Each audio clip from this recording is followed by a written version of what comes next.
내용을 좀 살펴보도록 하겠습니다. 지난 시간에 그 니케아 콘스탄티노플 신조의 여러 특징 중에서 먼저는 전형적인 신앙 고백 형태를 가지고 있다.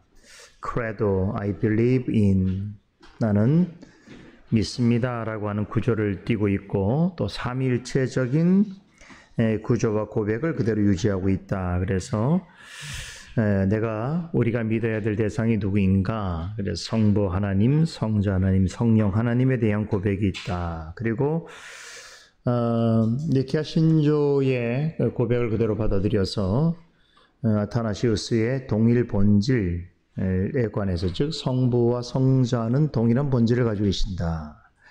그러므로 성자는 성부와 동일한 본질이 아니고 유사한 존재로서 피조된, 종속된 존재라고 주장했던 아리우스의 주의를, 아리우스의 견해를 반박하고 배격을 하게 됩니다. 그리고 또 그리스도 양성의 교리에 대한 기술이 있다고 그랬죠. 그리스도는 참 하나님이신 동시에 참 사람이셔야 한다라고 하는 그 부분에 대해서 기술이 되어 있고, 이 부분은 이제 우리가 다음 시간에 살펴보게 될 칼케톤, 공회에서 작성된 칼케톤 신조에 아주 자세하게 언급이 되어 있다 말씀을 드렸고요. 자, 그리고 오늘은 이어서 니케아 콘스탄티노플 신조에 보게 되면 그 특징으로 성령에 대한 좀 더 구체적인 언급이 있다는 것이죠. 니케아 신조에서는 맨 마지막 부분에 성령에 대해서 한 줄로 나옵니다. 우리 한번 보시면은 맨 마지막 부분에 자, 그리고 성령을 믿습니다 라고 하는 고백이 있는데, 니케아 콘스탄티노플 신조에 가게 되면 성령에 대한 고백이 조금 더 자세하고 조금 성숙한 방식으로 기술이 되어 있습니다. 그 이유는 니케아 신조에서의 논의의 관심사는 말씀드린 대로 그리스도의 신성, 그리고 인성에 관한 부분이었다고 말한다면, 니케아 신조가 작성된 이후로는 다시 성령의 신성에 관한 부분에 대한 그런 논의가 지속이 되게 되죠. 그래서 그럼 성령은 어떻게 볼 것인가? 성령은 과연 어떻게 존재하시는가? 또 성령은 과연 신성을 가지고 있는가라고 하는 이제 그런 논의가 지속이 되면서, 당시 초대교회 안에서 AD 4세기 경우에 보면 성령 역시 만들어진 존재다, 피조된 존재다라고 하는 성령 피조설이 신학계 안에서 구체적으로 등장하기 시작합니다. 그리고 동방교회에서는 이 성령을 성부와 성자가 아닌 하나의 신령한 힘 혹은 신령한 기운, 이런 식으로 표현을 하기 시작하죠. 이것은 굉장히 동방적인 표현인데, 지금도 이제 성령을 이해할 때에 어떤 종교적인 강력한 파워풀한 스트렝스, 그러니까 힘 정도로 이렇게 얘기하는 분들이 있어요. 그런 게 다시 말하면 존재성, 인격성을 부정하고 어떤 물질 세계에서 느끼게 되는 강력한 초자연적인 어떤 힘으로써 이해함으로 인해서 성령을 성부와 성자처럼 찬송과 경배를 받으셔야 될 삼위 하나님으로서 이해하지 않는 그런 방식들이 그때도 있었는데, 자, 이 부분에 관해서 이제 논의가 되어서 니케아 콘스탄티노플 신조에서는 성령론에 대해서 아주 구체적인 언급을 하게 되었다는 것이죠. 자, 여기 보게 되면 우리 니케아 콘스탄티노플 신조의 성령에 관한 언급을 좀 보도록 하겠습니다. 거기 보시면 주님이시여 생명을 주시는 성령을 믿사오니 성령께서는 아버지에게서 나오셨으니 아버지와 아들과 더불어 예배와 찬송을 받으시며 선자들을 통하여 말씀하신 분이십니다. 이렇게 고백했죠. 그 앞에 니케아 콘스탄티노플 신조의 성령을 믿습니다라고 하는 단촐한 한 문장도 되지 않는 이 고백에 비해서 보면 상당히 자세한 또 성숙한 그런 진술이 나오고 있다라고 하는 걸 볼 수 있겠고, 이런 걸 통해서 그 사이에 니케아 신조가 작성되어서 이 니케아 신조가 작성되어지는 325년에 니케아 신조가 작성이 되었으니까 381년, 그러면 거의 60년 정도 그 어간의 시간 동안 성령에 관한 그런 신학적 논의가 많았던 것을 함의하는 것이고, 그 결과로서 정통교회에서 니케아 콘스탄티노플 신조를 통해서 성령론에 대해서 정리를 한 것이다, 이렇게 보면 되겠는데, 우선 보니까 성령을 주님이라, 하나님이라고 고백하고 있다는 것이죠.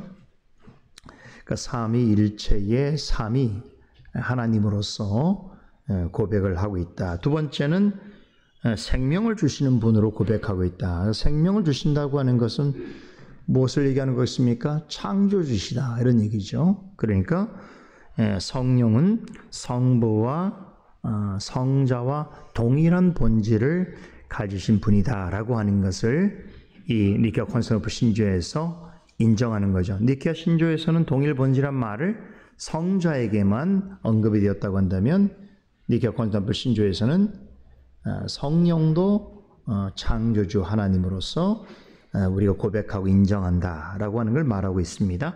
세 번째 흥미로운 내용인데, 성령께서는 성령의 출처인데 성령께서는 아버지에게서 나오셨다, 이렇게 말합니다. 그러니까 아버지에게서 나오셨다라고 하는 건 뭘 얘기하는 걸까요? 성령이라고 하는 존재성이 어떤 단독성을 유지하는 것이 아니다. 그러니까 성령이 성부와 성자와 별도로 완전히 구별된 형태의 어떤 자의적인 신으로서 존재하는 방식이 아니고, 그 출처가 성부로부터 나왔다라고 하는 것은 무엇을 얘기하는 거냐? 우리 이제 나왔다는 표현을 생각할 때는 우리 물질에 대한 개념을 가지고 있기 때문에 어떤 원석에서 어떤 부속적인 어떤 광물이 나왔다, 이런 식으로 우리는 이해한단 말이에요. 무엇이 나왔다고 얘기하지만 여기서 말하고 있는 나왔다라는 표현은 물리적인 표현이 아닙니다. 그것이 아니고 출처와 원인에 관해서 이야기하는 거예요. 그러니까 성령의 출처와 원인은 성부 하나님에게 있다라고 하는 것은 성령 하나님이 어떤 단독적이고 독자적인 영으로서 존재하는 분이 아니라 성부 하나님, 다시 말하면 모든 만물의 근원이 되시는 하나님으로부터의 그 출처와 근원성을 가지고 있다, 이런 의미를 가진, 그러니까 동일 본질에 관한 표현이라고 볼 수 있습니다. 이 문구가 추가됐는데 흥미로운 건 뭐냐면, 이제 나중에 이 성령의 출처에 관한 논의가 이제 서방교회와 동방교회에서 더 아주 깊은 방식으로 진행이 됩니다. 그래서 성령의 출처가 성부 하나님께서 나왔다면 성자 하나님과 성령의 관계는 어떠했는가, 이런 고민을 하겠죠. 그런데 동방교회 쪽에서는 성부 하나님에게서만 나왔다라고만 주장을 하게 되는 것이고, 서방교회가 이제 우리 전통이에요. 로마 가톨릭 교회가 서방교회를 대표하긴 했지만, 이 신앙 고백의 삼위일체에 관해서는 지금도 우리에게도 어떤 연원이 되는 것이기 때문에 서방교회 하면 정통교회의 신학이라고 볼 수 있습니다. 삼위일체에 있어서는. 자, 그럼 서방교는 어떻게 얘기했느냐? 성령은 성부에게서 나오셨고 동시에 성자에게서 나오신다, 이렇게 표현했단 말이에요. 성자에게서 나오신다라고 하는 이 교리가 그 유명한 필레오케라고 하는 교리예요. 성자에게서 나온다라고 하는 말이 필레오케. 여러분 잘 모르셔도 괜찮아요. 근데 이게 왜 중요하냐면, 서방교회와 동방교회를 구분시키는 굉장히 중요한 분수령이 되기 때문에 그래요. 그래서 동방교회는 이후로 성령을 이해할 때 그 근원성을 성부하고만 관련성을 가져서 우리가 성령을 믿는데 성부에게만 나왔다라고 하는 주장을 합니다. 그래서 동방교회는 오히려 니케아 콘스탄티노플 신조를 굉장히 높이 평가를 해요. 네. 왜냐하면 이 니케아 콘스탄티노플 신조에서 성령은 성부에게 나왔다고 표현이 있기 때문에, 이걸 또 정통교회가 받았기 때문에 동방교회에서는 자, 우리가 니까 콘스탄티노플 신조의 그런 정신대로 우리는 성령을 이해하기를 성자에게서 나오셨다 이렇게 이해한다. 그러면 이제 묻는 거죠. 그럼 성자는 아무런 성령과의 아무런 관련성이 없는가? 역할이 없는가? 이렇게 묻게 되죠. 그런데 그리스도께서 부활 승천에 올라가실 때 뭐라고 그러셨어요? 내가 너에게 성령을 보내리 이렇게 말씀하셨잖아요. 그러면 성자도 성령과 관련돼 있고, 보내신다라고 하는 것은 보내시는 자 입장에서는 우리에게 주어지는 성령은 성자도 원인이 되는 것이겠죠? 이해됩니까? 그래서 그 이후에 보다 많은 논의에서 서방교에서는 어떻게 정리를 하게 되냐면 성령은 성부에게도 나오셨고 성자에게도 나오신다. 이게 바로 필레오케 논쟁이에요. 이 필레오케 교리가 AD 589년에 톨레도 공의회라는 곳에서 확정됩니다. 다시 말해서 성령의 출처, 성령의 근원성은 성부에게서 그리고 성자로부터라고 하는 말이 라틴어로 필레오케예요. 그래서 이후에 종교개혁자들은 이 톨레도 공의에서 받아들인 성령에 대한 보다 면밀한 바로 이 교리를 그대로 받아들이게 돼요. 그래서 성령의 출처는 성부에게서 그리고 성자로부터라고 하는 교리를 받습니다. 이 교리를 인해서 이제 역사적으로 보면 1054년에 서방교회가 동방교회가 완전히 단절을 하게 되는데, 여기에 뭐 정치적인 여러 가지 이슈도 있었지만 신학적인 가장 중요한 이슈가 바로 이 필레오케 논쟁이었어요. 동방교회 쪽에서는 성령은 성부에게서 나온다고 주장했고, 서방교회에서는 성령은 성부와 성자에게서 나오신다라고 하는 이 주장의 입장에서 서로 의견이 일치되지 못해서 완전히 나뉘어지게 됩니다. 그래서 지금도 동방교회적 분위기에서는, 동방교회가 지금 뭐냐면 정교회예요. 그리스 종교회. 저기 러시아나 그리스에 가면 정교회라고 하는, 여기는 동방교회예요. 이 동방교회 전통에서는 성령을 삼위일체에 있어서 우리가 지금 고백하는 그런 방식으로 이해하지는 않아요. 네. 그러니까 성부에서 나오셔서 신성한 심으로서는 인정하는데, 우리가 고백하는 것처럼 전적인 인격성과 존재성을 가지고 성자와 성부와 동일한 본질로서의 하나님으로 인정하지 않습니다. 그래서 훨씬 더 성령에 대한 미신적인 혹은 비성경적인 요소가 매우 강한데, 다행스럽게도 서방교회에서 이 삼위일체와 관련된 구조에 대한 이해를 그대로 가지고 있었고, 이 성령에 관해서도 성부와 성자의 그 근원성을 두게 되면서 초기부터 언급되었던 삼위일체적 관점 속에서 삼위일체 교리를 확보하고 그것을 유지해서 오늘 우리에게 전달되어지는 방식이죠. 이거를 종교학자들이 그대로 수용합니다. 비록 로마 가톨릭 교회가 부패한 부분이 있다고 하더라도 그들의 전통 속에서 하나님께서 진리의 내용을 그들의 어떤 그 전승 속에서 보존한 방식을 그대로 종교개혁자들은 그걸 수용합니다. 이 대표적인 게 바로 삼위일체고, 삼위일체의 이 내용은 제가 말씀드린 것처럼 거슬러 올라가면 어거스틴을 통해서 또 초대 교부들을 통해서 사도들을 통해서 성경으로 돌아가는 방식으로 취하게 되는 거예요. 그래서 삼위일체 교리는 정통 교회의 가장 중요한 교리로 자리매김되는 거예요. 그리고 하나 더 보시면 이 성령과 관련해서 성령은 보세요. 아버지와 아들과 더불어서 예배와 찬송을 받으실 분이라고 그랬죠. 삼위일체론이죠.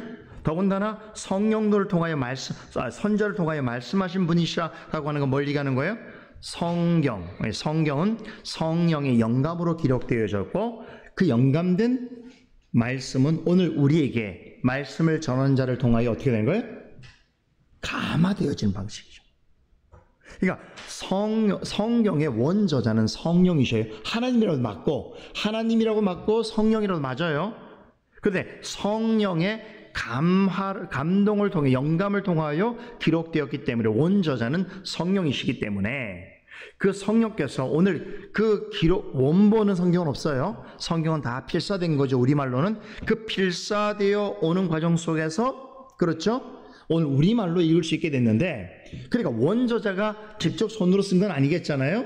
그죠? 원저자가 처음에 성경을 기록한 사람들이 쓴 거를 우리가 좀 보는 건 아니잖아요.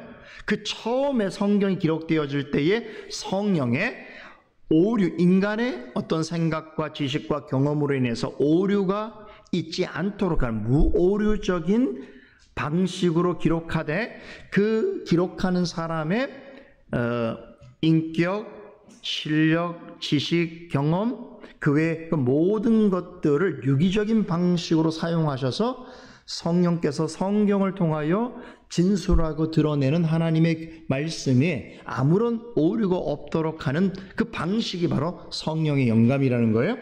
그런데 그 성령의 영감 속에서 오늘 우리에게 번역되어서 오는 이 말씀에는 성령께서 조명하시는 방식을 통해서 그 원본으로서 기록하셨던 진리 내용들을 계속 보존하시고 우리에게 설득하시고 깨닫게 하신다는 거예요. 그게 바로 성령의 조명이라는 거예요. 그러니까 성령의 영감과 성령의 조명은 좀 다르겠죠? 성령의 영감은 최초의 성경이 기록될 때의 성령의 무오류적인 역사라고 한다면, 성령의 조명이라고 하는 것은 기록된 성경을 오늘 참 저자 되시는 성령의 뜻으로서 이해하도록 하시는 성령 역사를 말하는 거예요. 이해됩니까? 자, 주일 아침에 좀 복잡한 이야기를 듣는 것 같지만 이런 얘기를 잘 들어 놓으셔야 돼요. 그래야 여러분들이 분별력이 생겨요. 분별력. 이런 얘기를 한 번도 안 듣고 그냥 신앙생활을 하는 거 하고, 이런 이야기를 듣고 여러분들이 이것이 이렇구나라고 하는 것을, 그러니까 쉽게 말하면 여러분들 공부 잘하는 사람이 어떤 사람들이냐면 선생님한테 들은 거를 자기 방식으로 정리를 잘하는 사람이 공부를 잘해요. 정리를 잘해야 돼요. 답을 쓸 때도 정리된 답을 쓰게 되는 거예요. 그러니까 우리가 신학과 교리를 공부하는 건 뭐냐면, 우리가 듣고 배우는 진리 내용들을 이렇게 잘 정리된 내용으로서 어떻게 하는 거예요? 잘 이렇게 정돈하는 거예요. 그죠? 그래서 여러분들 이런 작업이 필요하다는 거예요. 자, 여튼 간에 이 성령론에 대해서 이렇게 말하고 있다는 것. 자, 하나만 더 말씀드리면, 성령론은 우리가 이제 개혁주의 성령론 그러면 사실 성령론이라고 하는 말 자체가 이렇게 또 독립적인 방식으로 생긴 거는 그리 오래지 않아요. 이건 18세기 이후예요. 그러니까 성령의 역사라고 하는 현상이 교회사 속에서 드러나게 되어서 그 역사와 관련된 성령의 활동에 대한 이해를 학문적, 신학적으로 명시하고 드러낸 걸 성령론이라고 하는데, 그 이전 성령론이 없었어요. 그 말이 없었어요. 왜냐하면 성령은 굳이 성령 역사를 삼위 하나님이 따로 떼는 방식으로 설명할 필요가 없었기 때문에 그래요. 이게 뭐냐면, 우리가 이제 18세기 이전에 기록된 개혁주의 신앙 고백서를 보면 성령론을 따로 설명하지 않아요. 성령론을 별도의 신학으로 말하지 않는단 말이에요. 왜냐? 웨스트민스터 신앙 고백서만 보더라도 성령론은 보세요. 신론, 그죠? 성령론, 성경론, 신론, 그리고 기독론, 그리고 또 뭐예요? 인간론 기독론이겠죠? 그리고 교회론, 그렇죠? 그리고 종말론, 이런 부분에 구원론도 있군요. 구원론, 교회론, 종말론에 성령은 모든 전 부분에 다 관여되어 있기 때문에, 특별히 개혁자들은 성령론을 강조하는 방식은 우리의 구원론과 교회론을 설명할 때 성령의 특별한 역사를 강조를 많이 해요. 그러니까 전체 안에서 성령의 활동을 이해하는 방식인데, 이제 18세기, 19세기가 되면 성령의 역사가 이렇게 눈에 보이는 감각적이고 표현적인 현상적인 일로 나타나는 그런 이해를 가지고 성령론을 별도로 띄어서 연구하고 또 생각하게 되었던 것이에요. 그래, 저는 사실은 이전에 그 성령론의 방식을 저는 옳다고 생각해요. 다시 말해서 성경 전체에 성령의 역사가 굳이 이것이 성령론이라고 말하지 않더라도 성령의 역사가 모든 부분에서 그 전제를 이루고 있는 방식, 그것이 우리가 개혁주의 성을 주창하는 사람들이 이해해야 될 성령론의 방식이다, 이렇게 이해하면 됩니다. 자, 이렇게 니케아 콘스탄티노플 신조에서는 이제 앞으로 정통교회가 나아가야 될 성령론의 토대가 될 만한 내용들을 잘 기술하고 있다라고 하는 정도를 이해하시면 되겠고, 마지막 오늘 중요한 내용이에요. 굉장히 중요한 내용인데, 이제 교회론을 좀 봐야 되는데, 여기 보면 한 줄로 설명합니다. 우리 니케아 콘스탄티노플 신조 보십시다. 하나의 거룩한 보편적이며 사도적인 교회를 믿습니다. 자, 제가 이 크레도, 내가 믿습니다, 나는 믿습니다라고 하는 고백의 대상에 있어서 마지막 니케아 콘스탄티노플 신조에서는 교회론도 말한다고 했는데, 자, 교회론 말할 때에 여기 보니까 자, 하나의 거룩한 보편적인 사도적인 교회를 믿습니다. 네 가지를 얘기해요. 네 가지 속성. 이게 바로 교회의 속성으로서 받아들여지고 있는 내용이에요. 자, 우리가 교회가 가지고 있는 특성을 가리켜서 교회의 속성이란 표현할 수 있는데, 이 정통교회, 우리 개혁교회에서 받아들이고 있는 이 교회의 속성 네 가지가 바로 이 니케아 콘스탄티노플 신조에서 나온 거예요. 자, 먼저 보니까 교회는 뭐냐고 했을 때 하나의 교회를 믿는다고 그랬죠? 하나의 교회는 뭐 어떤 교회를 말하는 거? 교회 속성 중에 통일성을 말하는 거예요. 통일성 중요합니다. 교회는 하나다 말이죠. 그 하나다라고 하는 말은 무엇을 얘기하는 거냐면, 일단은 교회는 하나님의 모든 선택된 백성들로 구성된 하나의 교회를 성경은 늘 상정하고 있어요.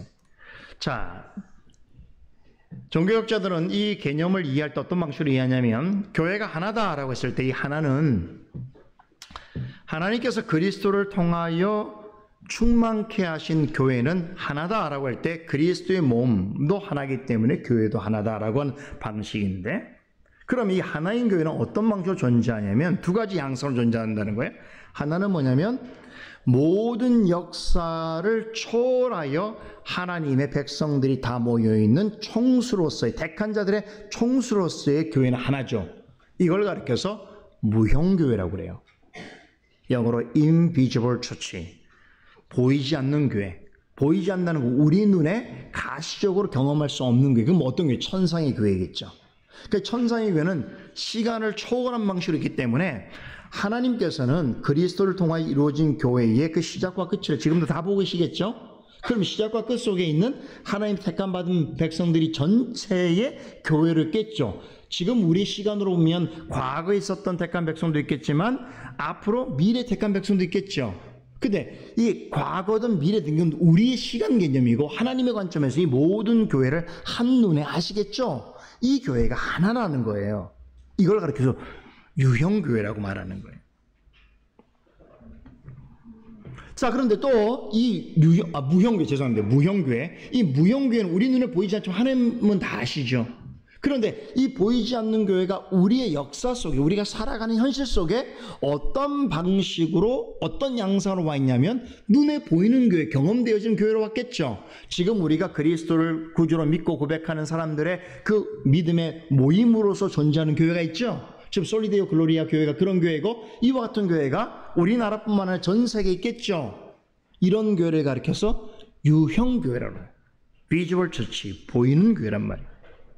그러니까 교회의 본질은, 명확하게 말하면 궁극적인 교회의 본질은 무형교회에 있죠. 그 무형교회는 진짜 하나겠죠. 그런데 이 지상에 보이는 교회는 자체로 다 개체로 존재하는 거니까 다양성이라는 게 있겠죠. 어느 나라에 어떤 교파가 있겠죠. 그렇죠? 그럼에도 불구하고 본질로 갈 때는 그리스도의 무형적 교회가 갖고 있는 그 속성과 특성을 이 땅 역사 속에서 반영한 교회겠죠. 그러면 무형교회의 속성을 그대로 가지고 있는 형태라고 한다면 이 교회도 한편으로 무형교회에 속해 있기도 하고 한편은 역사 속에 있는 하나의 개체교회로서 존재하는 방식이기도 한다는 거예요. 그죠? 그러니까 뭐 우리 사람의 몸으로 따지면 사람의 몸이 제 몸이 하나잖아요. 몸이 하나잖아요. 몸이 하나인데 제 몸을 구성하고 있는 뭐 세포든 원자든 이걸 다 띄워놓고 보면 엄청나게 많은 것들이 존재하겠죠. 근데 그런 것들도 실제로는 각자 개체로 존재하는 것일 수 있지만 띄어내면, 그런데 그것이 원래 본질은 내 몸에 있는 것이니까 하나일 수 있는 것이죠. 이해되세요? 이게 바로 교회의 개념이에요. 그래서 교회는 본질적으로 하나다. 그럼 눈에 보이는 개체 교회도 실제로는 다양한 방식으로 존재하지만 다양한 역할이 있을 수 있지만 그리스도의 몸 안에 종속되어진다는 것, 그리스도 안에 지배받는다는 방식에 있어서는 그리스도 안에 하나다, 이렇게 말할 수 있다는 거예요. 이걸 어떻게 우리가 이해하냐면, 구약시대에 가면, 자, 하나님께서 구약시대와 신약시대에 교회가 있었어요, 없었어요? 있었죠. 자, 그럼 구약시대의 교회와 신약시대의 교회는 뭘로 연결되어집니까? 언약으로 연결돼요. 언약으로. 지금 우리가 창세기를 통해서 계속 배우는 언약. 그러면 언약의 방식은 달라요. 예를 들어봅시다. 구약시대는 하나님께서 아브라함과 맺으신 언약이 할례였어요. 할례라고 하는 방편을 통하여 하나님의 어떠하심을 나타내셨단 말이에요. 근데 신약시대로 가면 예수님께서 세례를 말씀하신단 말이에요. 그러니까 할례와 세례는 다른 역사에 존재했었고 이 맺는 방식이 달라요. 그럼에도 불구하고 뭐가 동일한 거예요? 할례와 세례가 나타내는 언약의 내용은 동일하다는 거예요. 그 언약을 지키시는 하나님은 동일하다는 말이에요. 그래서 구약과 신약이 나뉘어진 역사처럼 보이지만, 이걸 다시 말하면 구약의 교회와 신약의 교회가 서로 다른 교회 양상으로 보일 수는 있지만 어떤 면에서 한 언약의 안에선 동질의 교회다, 이렇게 말할 수 있기 때문에 하나의 교회라고 말할 수 있는 겁니다. 자, 그걸 또 우리가 신약으로 가면 그리스도와 교회의 관계를 말할 때 뭐라고 말하죠? 하나다 말씀하신단 말이에요. 이거를 또 어떻게 우리에게 이해시키냐면, 우리가 하나님께서 처음 세상을 창조하시고 나서 남자와 여자를 만드시고 남자와 여자를 어떻게 했어요? 둘이 하나가 되게 하시는 것이 뭐예요? 네, 가정을 이루게 하시는 방식이었죠. 둘이 하나가 되게 하셨다고 그랬잖아요. 그런 것처럼 부부가 되게 하시는 이 방식을 통해서 교회를 설명할 때 그리스도와 교회도 남편과 아내의 관계에서 둘이 하나다, 이렇게 설명한단 말이에요. 그러니까 그리스도와 교회도 본질적으로는 하나다라고 말할 수 있는 것이고, 또 성도들은 어때요? 그리스도 안에 속해 있고 그리스도의 지체이기 때문에 사랑과 진리 안에서 그리스도와 연합을 이루고 있는 하나된 관계다. 그러므로 교회 안에 속해 있는 성도들이 같은 신앙, 같은 믿음, 같은 교리, 같은 고백으로서 뭐가 되는 거예요? 하나가 될 수 있는 것이죠. 그래서 교회와 성도도 역시 어떻게 되는 거예요? 그리스도 안에서 하나된 관계가 될 수 있다는 거예요. 그러니까 우리가 뭐 아주 현실적으로 생각해 봅시다.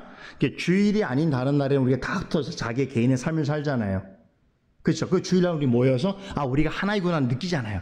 그럼 주일만 우리가 하나일까요? 그렇지 않다는 거예요. 비록 우리 몸으로 떨어져서 각자의 생활을 하지만, 그죠? 언약 안에서, 그리스도 안에서, 진리 안에서, 사랑 안에서 우리는 떨어져 있어도 하나의 관계를 유지하고 있다는 거예요. 그렇기 때문에 이 교회가 하나라고 하는 개념이 확실한 거죠. 이해되시죠? 그리고 성령과 말씀을 통하여 우리를 어떻게 하나요? 하나로 묶는다고 그랬잖아요. 그죠? 성령께서는 우리를 말씀으로, 그죠? 묶는단 말이에요. 하나 되게 한단 말이에요. 그러니까 이런 내용들이 결국 교회는 본질적으로 통일성을 가지고 있구나, 하나된 성격을 가지고 있구나 라는 걸 아주 명확하게 설명해 주고 있다는 거예요. 교회의 통일성 기억하세요? 두 번째 중요한 교회 속성은, 여기 보니까 거룩한 교회를 민다고 그랬죠? 거룩성이에요. 교회는 거룩한 곳이에요.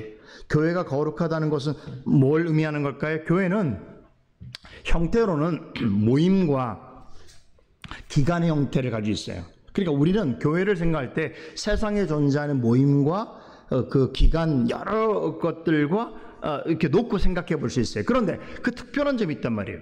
그게 뭐냐면, 세상의 어떤 기관들, 어떤 모임들은 다 어떤 의미냐면, 다 세상에서 자신들의 어떤 목적을 가지고 모여 있는 반면에 교회는 그것들과 구별된 성격으로 존재한다는 거예요. 우리가 이렇게 한 교회에 모였지만 실제로 우리가 한 교회에 모여 있게 된 것은 내가 이 교회가 좋아서도 선택한 부분도 있지만 성경에서 말하고 있는 교회는 어떤 성격이냐면 우리 교회를 가리켜서 에클레시아라고 그러는데 헬라어 에클레시아라고 하는 말은 에크라고 하는 전치사, 밖으로, 클레오라고 부르다라고 하는 합성어의 동사 합성어인데 쉽게 말하면 하나님이 밖으로 불러내신 그런 사람들이 그 밖으로 불러내셨다는 건 뭐냐면 구별하셨다는 거예요. 세상과 구별한 모임이란 말이죠. 그러니까 이 얘기는 교회는 여기 성경에 구별하다, 나누다라고 하는 말이 바로 거룩이란 뜻이. 할례를 할 때 남성의 중요한 부분을 그 표피를 자른다고 할 때 바로 그게 거룩이에요. 거룩이라고 하는 건 자르다 나누다예요. 그러니까 하나님께서 교회를 이룰 때에 우리를 세상으로부터 근본적으로 잘라서, 그죠? 믿지 않는 자들로부터 근본적으로 구별하여서 우리를 불러서 모은 모임이라고 하는 면에서 교회는 근본적으로 거룩성을 가지고 있다라고 말할 수 있는 거예요. 그래서 교회가 성도들의 모임이라고 말하기도 하고 하나님의 부르심을 받은 자들의 모임이라고 말할 수 있는 거예요. 세상의 모임은 그 동기가 모여있는 사람들의 목적과 욕구에 의하여 바람에 의해서 그 모임이 유지된다고 한다면 교회는 근본적으로 하나님이 부르셔서 또 하나님이 택하셔서 하나님의 부르심으로 모여있는 모임이다라고 하는 면에 있어서 근본적인 차이가 있는 것이죠. 그뿐만 아니라 교회에 모이는 성도들은 그리스도 안에서 성령으로 말미암아 의롭다 하심을 받은 거룩한 무리로서 있는 것이죠. 하나님은 이 거룩한 교회를 또한 거룩한 진리를 이 세상에서 알 수 없는 하나님의 말씀인 거룩한 교회를 교회에 위탁하셔서 교회로 하여금 이 땅에 모든 역사에서 변함이 없는 진리를 증거하고 보존하게 하셨어요. 이게 교회의 굉장히 중요한 사명이거든요. 그래서 우리 디모데전서 3장 15절에 보면 교회를 가리켜서 뭐로 표현하죠? 교회는 진리의 기둥이요 터라고 말하는 거예요. 그래서 교회는 이 거룩한 복음을 어떻게 해요? 전파하고 또 보수하고 계승하는 일에 책임을 다해야 돼요. 뿐만 아니라 이 거룩한 진리로 거룩하지 않는 세상과 어떻게 해야 돼요? 대결하고 전쟁해야 돼요. 그래서 교회의 속성을 말할 때에 전투하는 교회라고 하는 개념이 나오게 되는 거예요. 교회는 늘 세상에 우리 에베소 6장에 보면 어떤 대상을 향해서 교회가 싸운다고 그러죠? 마귀와 또 마귀의 계계와 정사와 어둠의 세상과 주관자와 하늘에 있는 악한 영들과 우린 끊임없이 전쟁을 해야 돼요. 영적인 전쟁의 방식이죠. 이 전쟁에서 승리할 수 있도록 주님께서 우리에게 뭘 주셨어요? 하나님의 전신갑주를 주셨다고 해요. 그러니까 전쟁하는 교회면서도 또 승리가 이미 보장된 교회이기도 한 것이죠. 완전한 승리는 언제 있는 거예요? 천상에서 경험하게 되겠죠? 영원한 하나님 나라에서 전쟁에 있어서 전쟁이 없겠죠. 완전히 완성한 승리한 교회겠죠. 그러니까 이 땅에 사는 동안은 우리가 끊임없이, 왜냐 악한 존재가 있고 그 존재가 교회, 비거룩한 존재가 거룩한 교회를 향하여 질시하고 또 싸움을 걸어오기 때문에 영적 전쟁은 우리가 피할 수 없으나, 그리하여 현재적인 역사 속에서의 교회는 전투하는 교회로 있을 수밖에 없지만 이 교회는 그리스도 안에 있기 때문에 그리스도께서 십자가에 달려 돌아가실 때에 이미 뭐 하셨어요? 마귀와 사탄과 죽음의 권세를 승리하셨기 때문에, 그렇죠? 이미 승리를 선포하셨고 다 이루셨다고 했기 때문에 전쟁은 계속되지만, 전투는 계속되지만 이미 이 전투와 전쟁은 그리스도 안에서는 승리한 전쟁으로서 있다. 그래서 성경에서 구약시대에도 우리 사사기 지금 보고 있는데 전쟁에 관한 이야기할 때마다 하나님 뭐라고 말씀하시죠? 나에게 속한, 여호와에게 속한 전쟁이라고 말하거든요. 이것은 이미 그 전쟁은 현실 속에서는 일어나는 일이지만 전쟁의 승리는 하나님 안에서 이미 정해진 것이다라는 얘기죠. 그래서 이런 성격을 우리가 이해할 수 있는 게 바로 교회의 거룩성이에요. 교회의 거룩성을 이해한다는 건 되게 중요한 거예요. 제가 오늘 오후에 교회 어느 교회 임직식이 있는데 그 임직식에서 오늘 이 말씀 전할 거예요. 교회가 얼마나 거룩하고 영광스러운가. 교회의 승리는 이미 확정되었다는 사실을 제가 오늘 전할 거예요. 굉장히 중요한 일이기 때문에 그래요. 그래서 오늘은 이렇게 우리 니케 콘스탄티노플에서 신조에서 이야기하는 교회론과 관련해서 네 가지 속성 중에 두 가지를 공부했어요. 뭐예요? 통일성 그리고 거룩성. 나머지 우리 두 가지는 보편성, 사도성이 있는데 이건 다음 주에 조금 더 공부해 보도록 하겠습니다. 오늘은 여기까지 하겠습니다. 하나님 감사합니다. 거룩한 주일입니다. 오늘도 우리에게 배움의 시간 주셔서 감사합니다. 이렇게 하나둘 배워가는 과정들 속에서 또 하나님의 진리에 대한 내용들을 잘 정리해서 우리가 바른 분별을 가지고 또 바른 확신을 가지고 하나님의 교회를 섬기며 또 우리의 신앙의 삶을 살아갈 수 있도록 은혜를 베풀어 주시옵소서. 예수님의 이름으로 기도드리옵나이다. 아멘.